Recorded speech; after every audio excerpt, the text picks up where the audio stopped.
Study માટે USA અને Germany વિદ્યાર્થીઓ ખૂબ મથે છે, પણ આ વિઝા રિજેક્ટ થાય છે અને એના લીધે વિદ્યાર્થીઓ નાસીપાસ થાય છે. તો એમના માટે હિરેનભાઈ કોઈ બીજો ઓપ્શન કરો?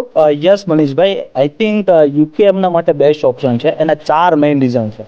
નંબર 1, યુકેમાં માસ્ટર માત્ર ને માત્ર 1 વર્ષનો છે. નંબર 2, યુકેની વિઝા શ્યોરિટી 100% છે. નંબર 3, એ માસ્ટર પૂરું કર્યા પછી ત્યાં એમને 18 મહિનાની વર્ક પરમિટ મળે છે. અને નંબર 4, વિધાઉટ એની એક્ઝામ, આઈએલટીએસની એક્ઝામ વગર પણ યુકેમાં એડમિશન અને વિઝા પોસિબલ.